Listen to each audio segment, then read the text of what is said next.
انډیا او پاکستان کشیده حالاتو په وجه باندې پی اس ال خو سوروزو د پاره سسپند شو خو دی سسپند کې دوه د ډیر ټیمانو خشوه او د ډیرو ټیمانو پکې خراب هم شو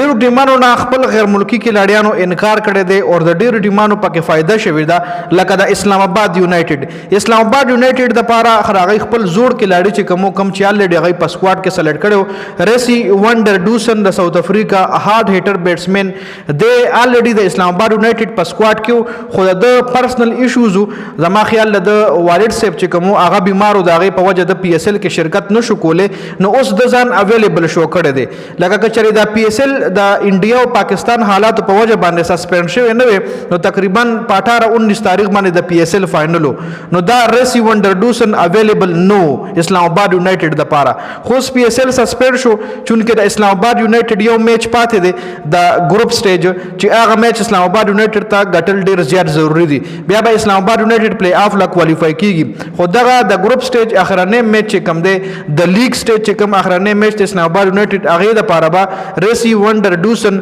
د اسلام آباد سکواډ کې تاسو وینئ ریسی وندر ډوسن په تیر شوی پی اس ال کې د اسلام آباد یونایټډ د پاره ډیر ښه اننګزونه کړو دا یو ډیر ښه بیټسمن دی د شاټ سلیکشن کچري تاسو کتلی وی یا د تاسو ګورئ نو دی یو ډیر مضبوط شاټ وخی نو د اسلام آباد یونایټډ د پی اس ال سسپند کېدو کې غټه فائدہ دا وشو چې د ریسی وندر ډوسن غونته کلاړي ولا ملاو شو سپیشلی د پلی آف میچز د پاره لکه اسلام آباد یونایټډ خو ښکارا خبره لس پوینټونه ریال لري د پی اس ال نه د بهر کېدو چانس دا غي هم شته دا نه چې چانس نشته دی خو لږ کم چانس دی رن ریټ هم ښه دی نو دغه اخرنه میچ کچري ریسی وندر ډوسن ول راغلی وي نو په دغه میچ کې به هم تاسو د پلینګ 11 کې ویني راضی به ځان اویلیبل شو کړی دی او د اسلام آباد یونایټډ میچ ته به ځان را رسي نو که هغه میچ وګټي بیا پلی آف سټیج کې به هم تاسو د اسلام آباد یونایټډ په پلینګ 11 کې په سکواډ کې نه په پلینګ 11 کې به تاسو وینئ ځکه د اسلام آباد یونایټډ غیر ملکی چې کم کلاډیان اویلیبل نو کې هم څه کلاډیان داسې دي چې هغه فولي کنفرم لا خبره نه کړي چې مونږه واپس دوباره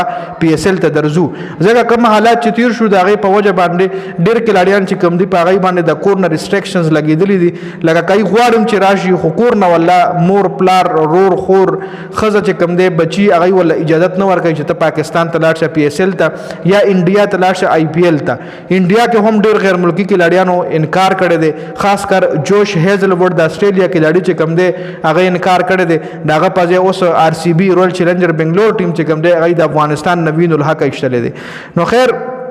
دا خو یو سټپ ته خو د پی اس ال او د آی پی ال سسپند کېدو کې ډیرو ټیمانو فائدہ وکا او ډیرو ټیمانو پکې نقصان هم کړی نقصان چې کوم ټیمانو کړی دی هغه تاسو له په میچ کې پته لګي چې اهم کلاډیان به ورسره نه وي نو بیا به غي لوکل کلاډیان یا د غي چې کم الټرنیټ سورس وي او کلاډي وي اویلیبل نو اوس اویلیبل شي وي څنګه چې اسلام آباد یونایټډ د ریسی وندر ډوسر مخکې اویلیبل نو اوس ورته اویلیبل شوی دی نو دا سه هم نور ټیمانو سره کې دي شي چانسز وي نو په دې ویډیو کې دا اپډیټ سو تاسو دې حواله سره لري کمنټ لازمي وکړئ